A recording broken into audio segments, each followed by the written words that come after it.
Okay, next one natin, ready? Say, lumapit ngayon kay Jesus, may pagpapalak ka. Kaya't lumapit kay Jesus, nang sana'y bukas na. Magtiwala, magtiwala, magtiwala ka. Maliligtas, maliligtas, maliligtas ka. Isang kanyang dugo ng makasalanan, may kapanigaan kung magtitiwala. Magtiwala, magtiwala, magtiwala ka. Maliligtas, maliligtas, maliligtas ka. Si Jesus ang daan tungo kalangitan, kaya't sumampalataya nang makarating ka. Magtiwala, magtiwala, magtiwala ka. Maliligtas, maliligtas, maliligtas ka. Lumapit na aking harap, patungo sa glorya, upang manirahan doon magkakailanman. Magtiwala, magtiwala, magtiwala ka. Maliligtas, maliligtas, maliligtas ka. Okay, maraming salamat. At tayo po ngayon ay lumako po sa ating ilang mga announcement. At bago tayo, nakarami rin po yung ating council ng nakarami ito. Ano po, tapos sa ating mga pagkakagin, plano sa ating gawain po. So, bukas po mga kapit, ay meron po tayo negro tungkol sa saban, kaya isika papasar. Yan po ay gaganapin ng alas 7 po ng gabi. Okay? Sila po ng available ay supportan po natin yung negro bukas. Yan po ay kabigilid yung kabigilid po kayo. Kabigilid sa malapit lang sa barangay po. Yung ato na namin ay ay susunod na madala lang at malapit na pagpapit ng mga paris na namin na. May sundaan na. Ayaw, ngalit at kayo ng ngalit yung kaya pala kailangan ko rin sa hirap. Okay, bukas mo yan. Wala na kami. Pero tatry natin kung paano kami. Pwede po natin. And then, sa darating ng mga Sabado ay ano naman po yan, jail ministry po lang na mga mensa po. So, supportahan din po natin kay Kertin. Paano na po tayo po kaya sa lahat na sasama. Ay, ikaw po kayo ito ng 8:30 ng Malgang Sabado. At ang ating pong gawain naman sa darating na April 22, ito naman po yung ating church bayan. Saan po tayo? Yan dati. Sa may sapat ayan. Soki-soki tayo ng sapat nila. At kayo mo natin. Magkakulang tayo sa mga pabawis mga kaya natin. Ang lugan po yung prayer meeting kasi yung next week na, ano na tayo? 50, no? Next week na po yan. Kaya, kasama ka lang, medyo mainit ako yung para ano po. Kaya, ingat-ingat po tayo. Pagkatuso ang niya, yung heat stroke. Kaya, lagi ilong ng tubig. So, yung po yung ating camp. Meron pa tayong sasama sa camp natin.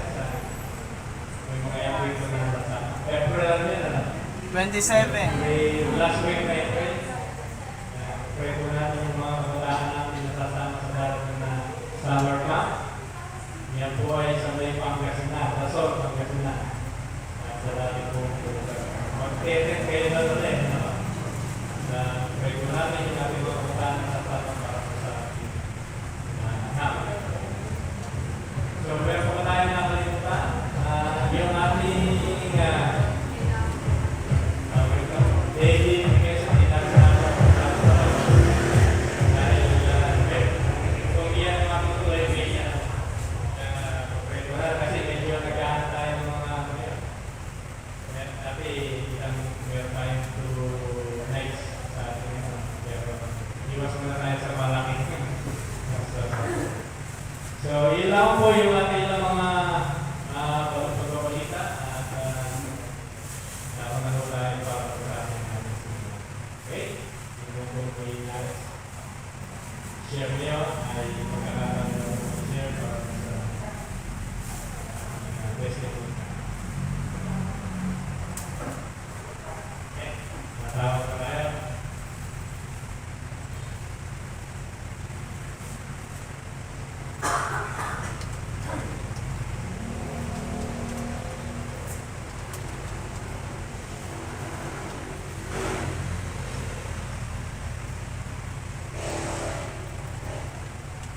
Okay, mga testimony.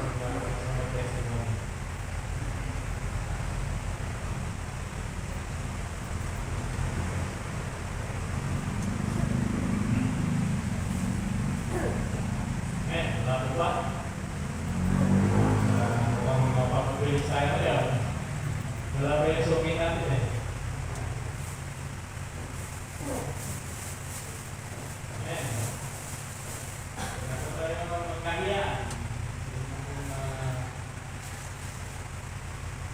Una na magbibigay ng kanyang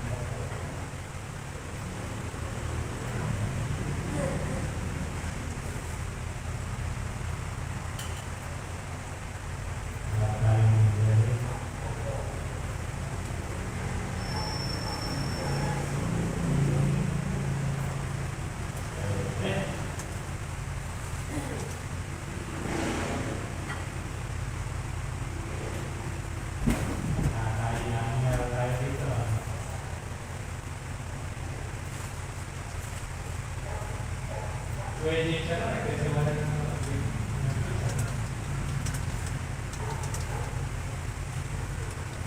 panitingin sa credit parang i-quero na parang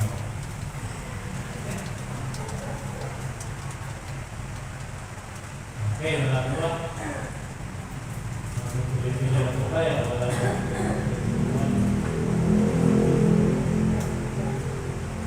masumunod lang mga masyadong sa parang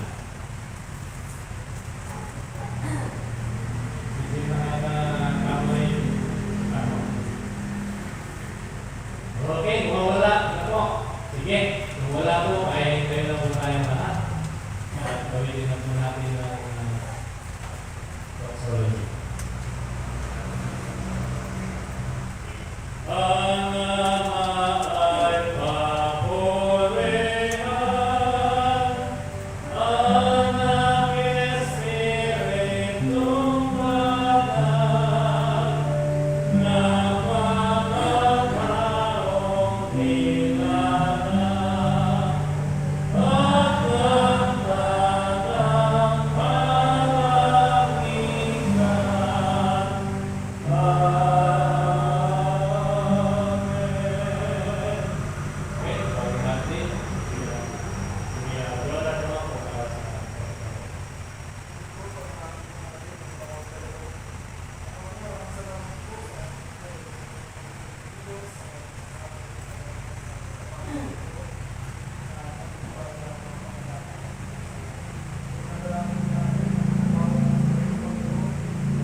Amen. Yan, siguro tayo sa inyo yan.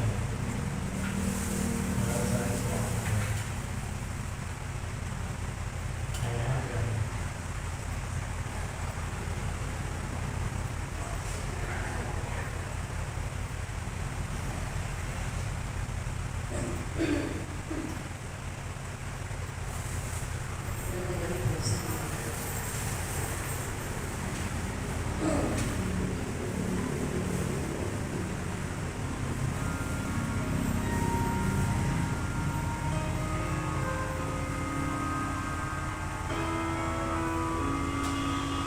It's not what I prayed for. It's not what I wanted. It's not something I understand. My circumstances seem so confusing. I'm placing it all in your hands. Your ways are higher than mine. Our mountains to move, but you want me to climb. So I'm gonna trust your word, your will and your time. Your ways are higher than mine.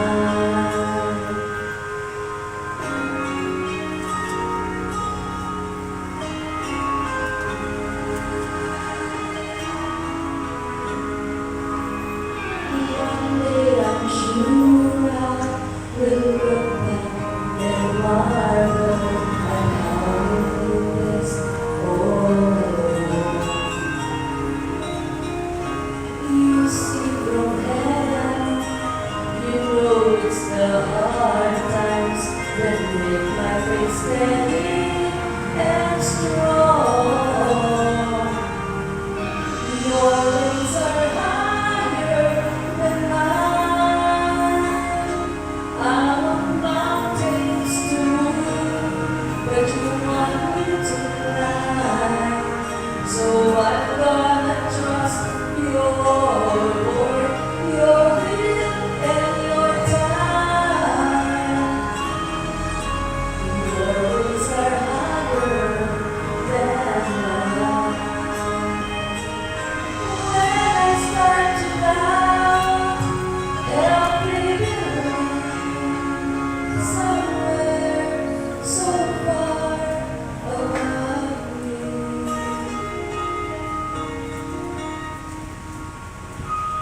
Your ways are higher than mine. Our mountains to move, but you want me to climb.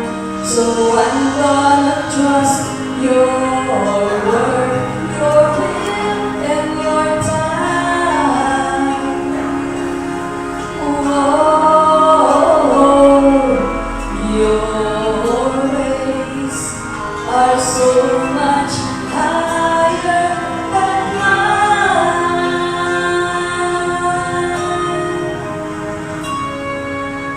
Your ways are higher than mine. Amen.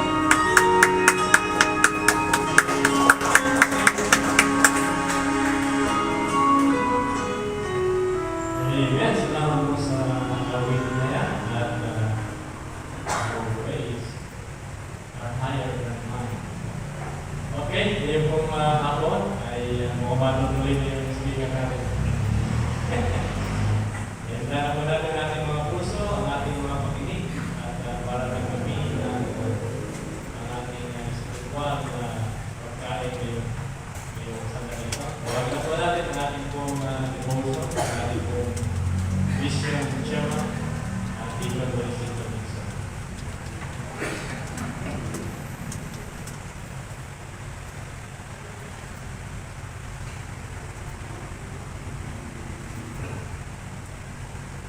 Amen. Parang semua orang darating ko sa pastor. Hindi ko ako kasi nabisukan.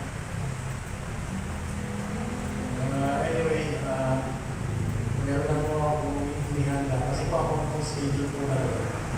Kaya lang nakapakasyon po si Pastor ngayon. Siya muna po mag-jump siya. Pero wala po siya ngayon, kaya ako po mag-jump siya. So patuloy na po pala natin siya isama sa prayer. Medyo hindi pa po maganda ang kanyang pagkakalaga. Kaya pinapalisa ko sa mga ating pastor. Pag-pray po natin mabuti. Salamat po sa mensahe ng awit. Your ways are higher than mine. Kaparaanan po talaga ng Diyos ay mas mataas kaysa sa akin. So, kailangan po talaga natin magtiwala sa Panginoon. Lalo na po sa panahon ngayon. Iba na po ang nangyayari po ngayon. So, kailangan maging ready po tayo. Okay, ang ating pong pagpupulayan po ngayon, pagkawawa sa short devotion, ay pakibuksan niyo po sa aklat po ng Mateo 24. Siguro pagka sinabing Matthew 24 ay alam nyo na ang pag-uusapan. So, dito sa Matthew 24, nasahin lang natin yung verse 42 hanggang 42. Sabi niya po noon, watch therefore, for ye know not what hour your Lord doth come. So, hindi raw natin alam kung anong oras darating ang ating Panginoon. Verse 43. But now this, that if the good man of the house had known in what watch the thief would come, he would have watched and would not have suffered his house to broken up. Therefore, be ye also ready, for in such an hour as ye think not that the Son of Man cometh. Sa mga oras ay pwede po siya dumating. In a twinkle of an eye ay pwede na po dumating ang ating Panginoon. At sinabi po doon sa verse 43 na ang ating Panginoon ay parang inalitulan po sa isang thief o magnanakaw. Kasi wala naman pong magnanakaw na magpapaalam po sa atin, kapatid o kapatid. Ronald, magnanakaw ako sa inyo. Araw ng Sabado, alas 2 ng madaling araw. Wala akong ganang magnanakaw. Siyempre, magpaganda po. Nagdaan ng 2 pontos. Umupa na ako ha. So, papanawag ko yung barangay. May ready na ako. Hindi po gano'n. So, inalitulan ko ang Panginoon sa magnanakaw na ibig sabihin, wala pong nakakaalam ng kanyang pagdating. So, hindi po talaga wala pong nakakaalam ng kanyang pagdating. Pero dito po, sa ating binasa, ay kung babalik po natin sa una, ay pinagin po dyan yung mga sign ng kanyang pagdating. By the way, training natin tayo. Makita po tayo. Dakilang Diyos sa pagpara namin. Salamat po sa pagkakataon nito. May bahagi ng salita. Salamat sa privilege na magamit mo at maging pagpapala sa amin ang short devotion ng Panginoon. Maging maangalan po sa amin ng Diyos ang mga salita ng Diyos. Kami ang maging patibay, maging tapat sa iyo. At pinagkakatiwala po namin ang sandali po ito sa pangalan ni Jesus. Sige po, maraming po. So kung mababakain po tayo, kung sa una ay meron tayong mga alagad ay kinuusap ang Panginoon sa Mount Olive.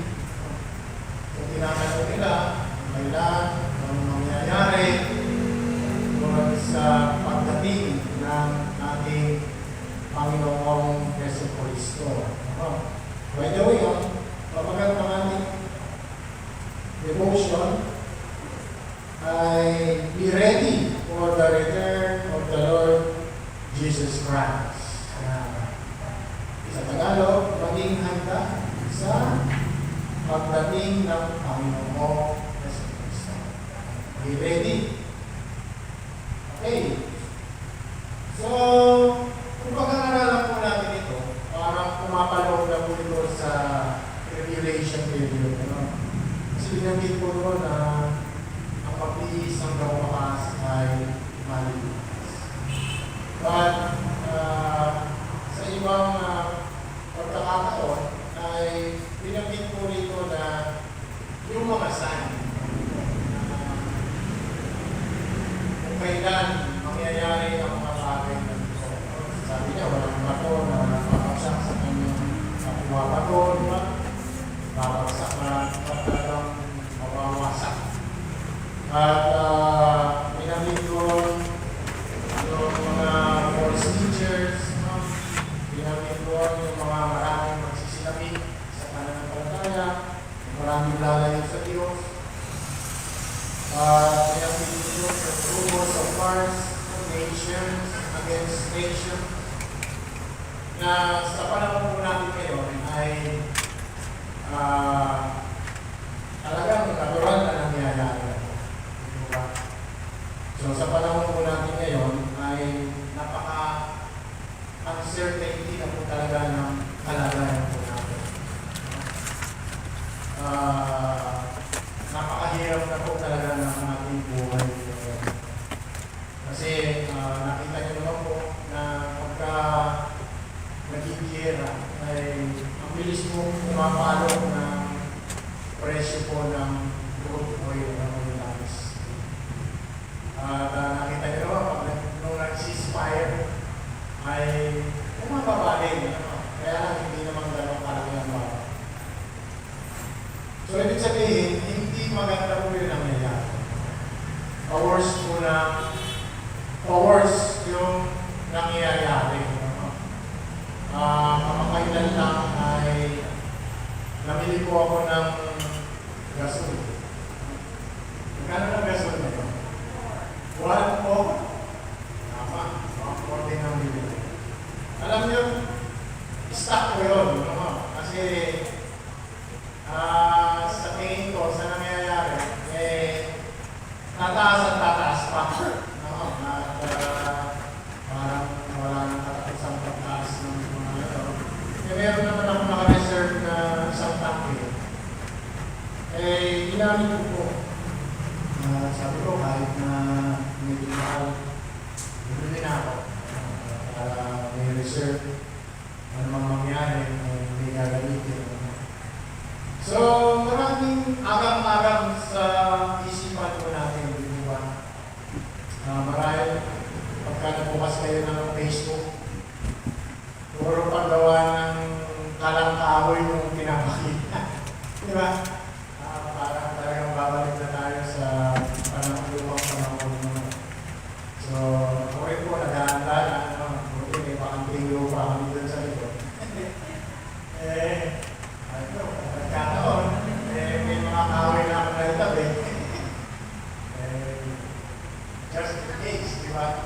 Wala namang masama na maghanda. So, ang masaklap po noon ay may pera ka na, pero wala kang mali. So, yun yung pinakamahirap na sitwasyon. No? At lalong pinakamahirap pag nawala na po tayo ng source ng energy. No? Talagang hindi na kayo makakatulog sa hilig. So, yung mga bagay na yan ay hindi na po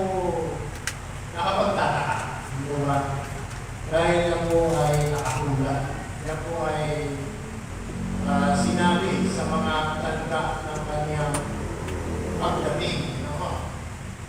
So, kaya lang po, nakakalungkot dahil marami po talagang mga kababayan po natin. Hindi lang naman po sa atin, di ba?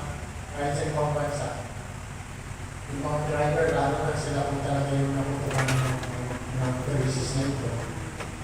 Talagang wala na po silang naiuwi pagkain na kanilang pagkain. Talagang may naparag ako, umiiyak talaga yung driver. At buti na lang may mga buting puso na tumutulong, ibigay yung mga vlogger at ibigay yung mga tulong, libre yung gasolina. Kanina, nag-deliver ako po dito. Yung sukuling 20, hindi na kinukuha. Mabait na. Sarap pala ito. So, yun po ang nangyayari. So, believe uncertainty. No? Walang katiyakang pangyayari po ngayon. No? Hindi mo alam kung ano na mangyayari bukas. So, kaya nagkakaroon ng talagang pagkakaalam, mga anxiety na nangyayari sa mga tao. Siyempre po, sino hindi mag-worry sa nangyayari sa hirap po ng lugar. Hindi mo pala kung paano na pagkakasin yung kakarambot mo sweldo. Paano kung wala kang trabaho. So, napaka-hirap. Pero pasalamat tayo dahil tayo po ay mga mananampalataya. So, meron tayong Kristo sa puso. May kagayapaan sa atin. Okay, be ready for the return of the Lord Jesus Christ. So, the end times are not meant to frighten. Pero hindi naman ibig sabihin, natakot ka, o matakot ka lang sa mga nangyayari. What to prepare? Believers for Christ's return. So, ay pinaghahanda po tayo sa pagbabalik ng ating Panginoon. Alam po sa panahon ngayon ay sa mga nangyayari at sa hirap po ng buhay at sa talamak na kasalanan nangyayari po ngayon sa mundo ay tapos mabubuhay ka pa na malayo sa Diyos. Mabubuhay ka pa na palawsin-lawsin at kataming-taming sa Kanya. Ay para bang wala ka talagang kahandaan sa mga nangyayari. Ano po, nagpapatinanon ka lang sa mangyayari. At bukas makalawa, at baka dumating ang Panginoon, kuhanin mo tayo. Nakakahiya po sa Panginoon. So, hindi po tayo pinatakot. So, ay pinag-ahanda po tayo. By living urgency, dapat mabuhay tayo na talagang bagay-bagay na pinahalagahan na po natin. Because we have lived in the last days. So, talagang parang nasa last days na hindi na po maganda, hindi na po gusto nangyayari po sa atin. No? So, we must focus on spreading the gospel, doing God's words and standing firm in faith, rather than fearing the future. Kesa naman na takot ka, panik ka. So, ito po yung mga bagay na gagawin natin. Una, be vigilant. So, what shall we do or how do we prepare? So, number one, be vigilant. Dapat daw tayo makabantay po tayo. Maging makagbantay. Do not be deceived by false teachers. Marami na po mga false teachers po ngayon. Ano po, kung Kung titignan niyo po sa social media, napakarami na po mga false teacher na lumilitaw. At nakalulungkot po nito, marami pa rin nung nalilitaw kahit na mga mahal ng kalatera at mga so-called wapis na dinatawag, pero nakukonvert pa po sa ibang samahan. Dahil sa matinding pandaraya po ng mga false teachers. Pangalawa, money over word events. Yung pong money over word events, ito yung sinasabi ko. So yung mga nangyayari po ngayon ay huwag po tayong magpanik. Pagpulos ay magtiwala po tayo sa Panginoon. Sabi nga ng kanta, di ba? Your ways is higher than mine. So, nandiyan po ang Panginoon. Dito po tayo pawawala. Tiwala lang po tayo sa Kanya. Ibigay lang natin sa Panginoon. Ikilos po ako sa buhay ko. Yung pong intense need ay nagsila po natin dito kasi ibig na marami ay lalo pang mawawala ng hope pagkato po yung ginagawa. Tapos ay lalo natin pagtiwalaan ng Panginoon. Yung emotional distress triggered by consuming news about global crisis. Yung pong nangyayari po sa atin. So, nagkakaroon po ng emotional distress po ang tao. Nawawala na siya ng hope. Ano ba itong nangyayari nito? Pabilis ng pag-angat ng mga bilihin. Pagpunta ko ng palengke mga kapatid, yung 200, 300 yan. Wala na pong mararating ng mga malaki pa yung pamilya. So, hindi mo alam kung paano mo titikirin yung budget mo. E paano kung wala ka titikirin? Wala kang pamilya. So, such as wars, yung kung tinatawag natin oil crisis, economic stability, saka yung po tinatawag natin climate change. So ito yung mga nangyayari po sa atin. Hindi mo na maintindihan ang panahon. So may mga nagsasabi na nalayo daw yung earth sa sun, kaya nalamig daw. So yun po yung mga nangyayari. So what's for the sign of the Son of Man? Hindi po natin alam kung kailan darating ang Panginoon.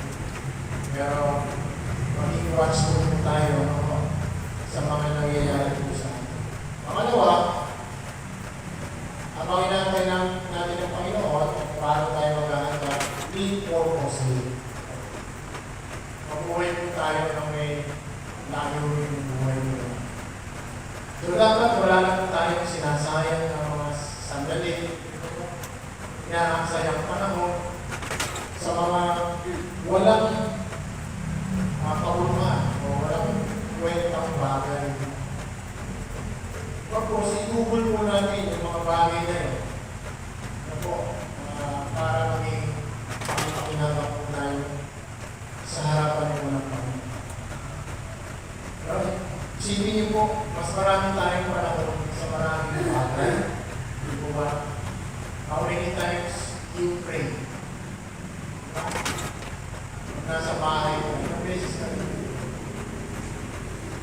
Ilang beses tayo nag-devotion, ilang beses tayo nagbabasa ng Bible. Sa totoo. Diba? Ano ang ginagawa natin? Ako dyan, ang ginagawa ko. Diba? Meron tayo mag-ipagsila ko.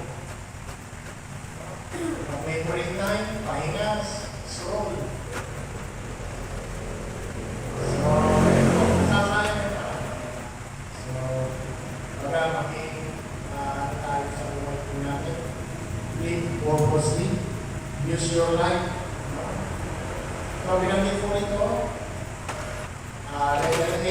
time is short.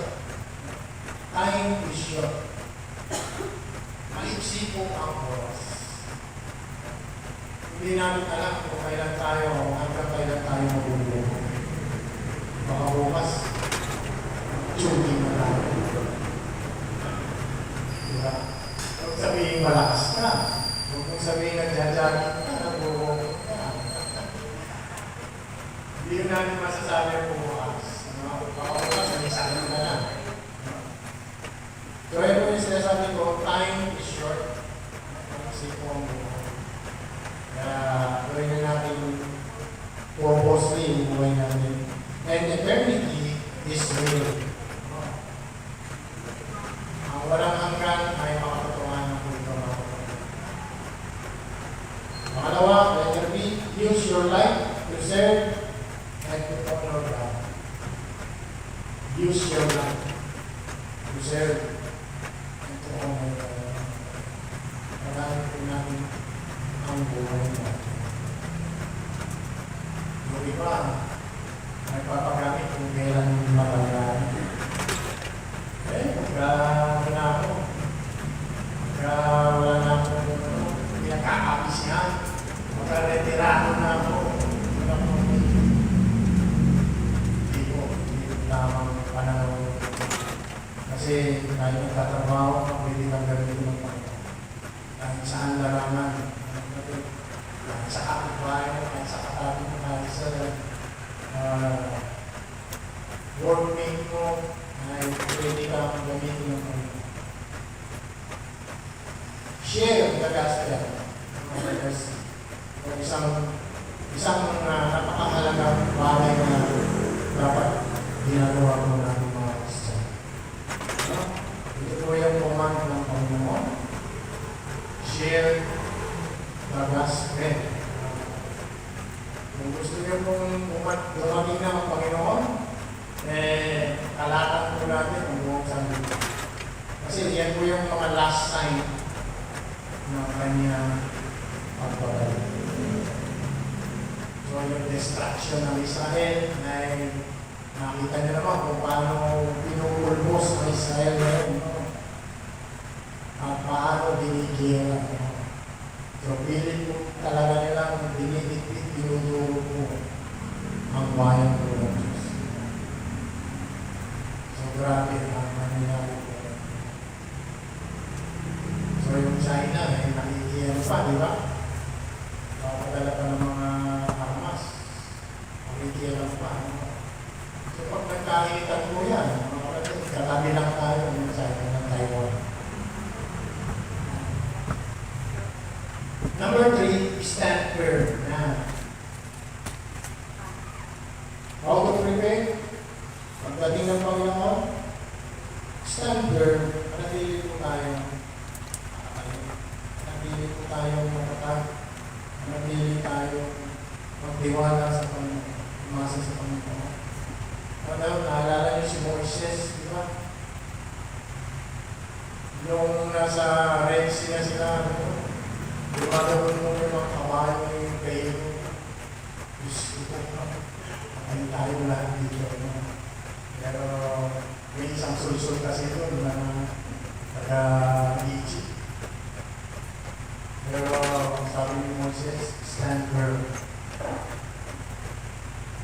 Manatili tayo sa Panginoon ng tuwaga. Bubuka po yung lupa.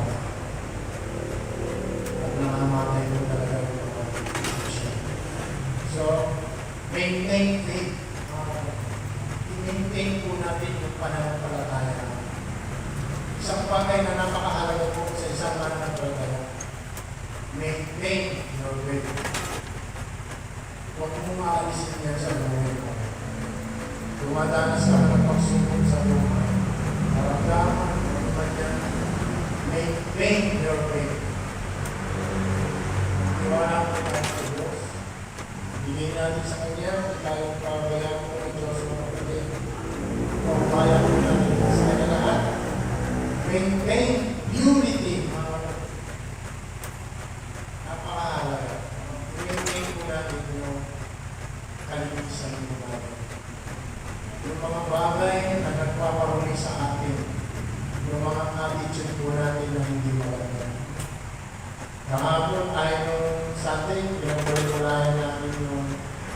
second ticket. Nasa akin yun yung gatas ng word of God ng spiritual. No? Kailangan po natin yung maintain unity. Minsan kasi kahit nandito tayo, marumilist natin. Kahit naglilingkod tayo, wala malayo puso natin. Kahit nandiyan ka,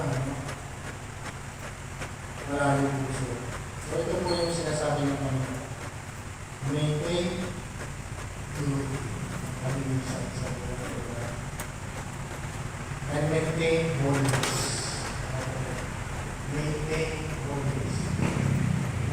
Ito po yung mga bagay na gawin po natin, habang natin po natin yung Panginoon. As the coming testing will be great. Magiging matagumpay po yan. Therefore, keep watch because you do not know on what day your Lord will come. Yan po yung key verse po natin. Matthew 24:42. For our conclusion, the end is not catastrophic and disastrous,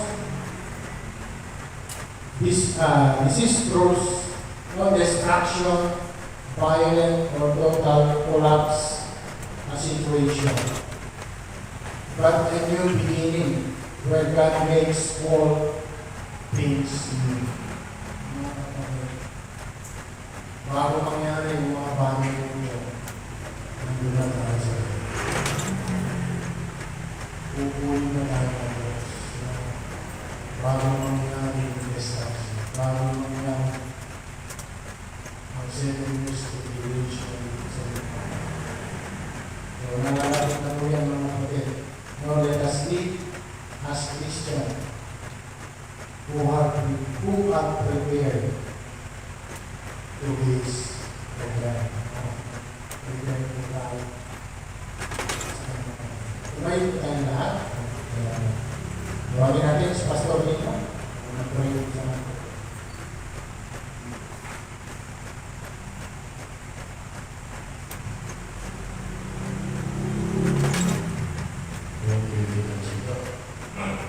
natin.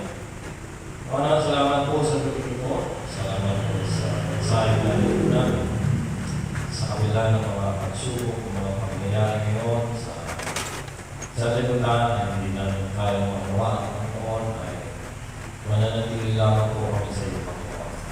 Kailangan namin kami papagpapayan po sa lahat ng mga bagay na ito na nangyayari at sa lahat ng mga nakaraang pangyayari sa mga nakasulatan na nangyayari. Salamat po sa mga salita ng ito. Sa iyo po, Panginoon, ang lahat ng pagpulit at pasalamat sa pangalan ni Jesus. Amen. Maaari po tayo mag-share po para po sa ating mga announcement. Ano po? Bukas po ay nag-request po ng necrological service ang Baltasar family. So, magsiservice po tayo ng 7 o'clock. Doon po yun sa Tabing Ilaw, at Tinaytala, Tabing Ilaw. Doon sa kanto, lapit na Pilea. So, pero sa umaga, meron tayong court proceedings. Ano po? Ito na yung final. Sino makakasama po bukas? Sa parang witness lang. Doon sa court.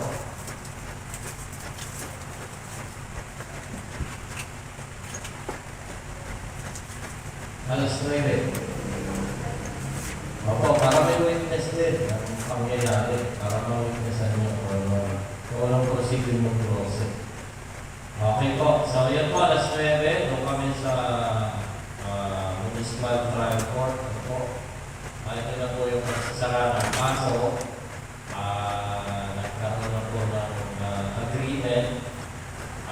Tayo po ay wala ng kaso haharapin. At hindi na rin ito mamanahin ang ating mga anak.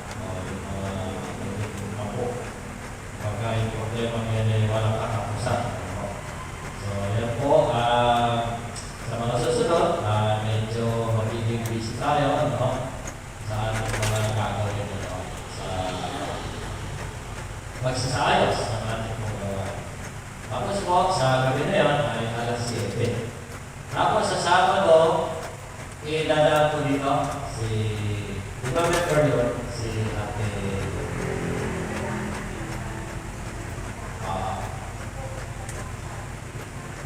okay.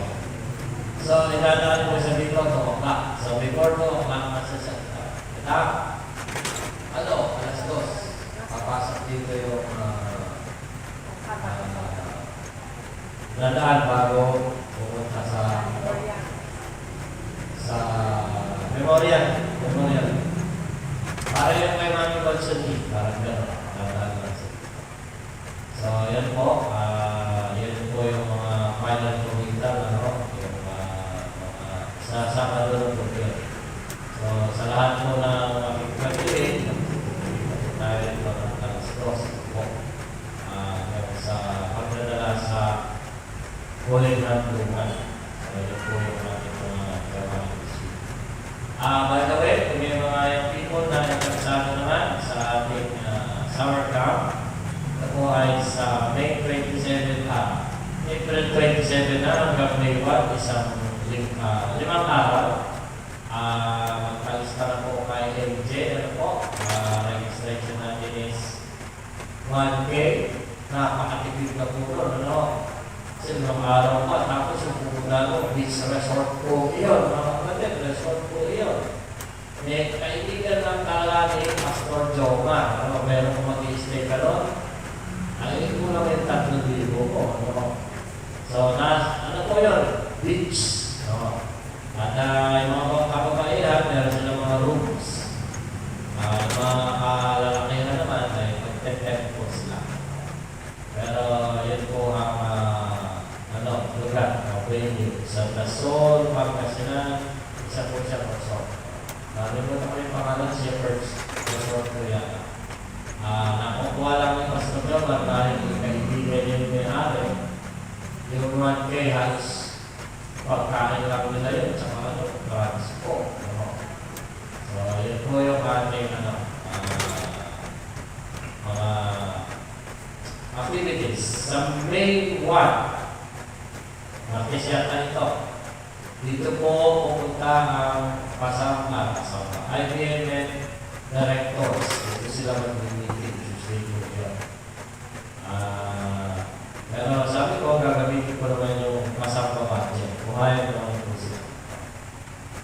Yun po yung mga line-up na activities ko.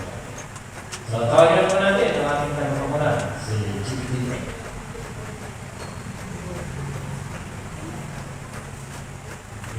Amen. Salamat po at isama po natin sa panalangin ng mga gawain po natin. So ngayon sa talaga tayo po ay maghati po sa 4 para po tayo ay panalangin po. Start na po tayo kaya po tayo.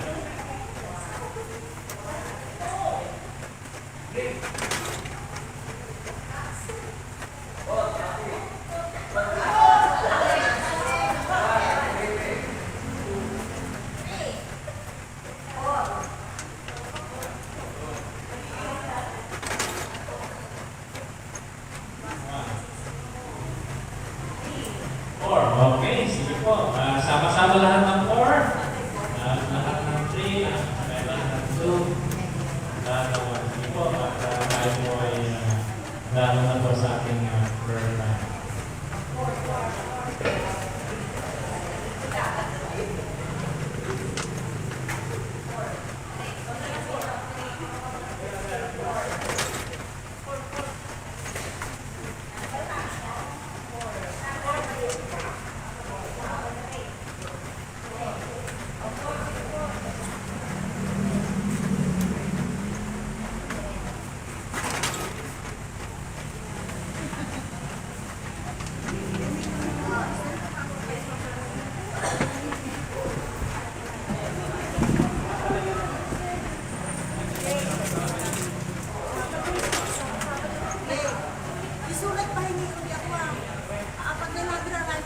kulang. Sige po.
Amen. Dito na po tayo lahat. At tayo po ay sa gitna ng langit.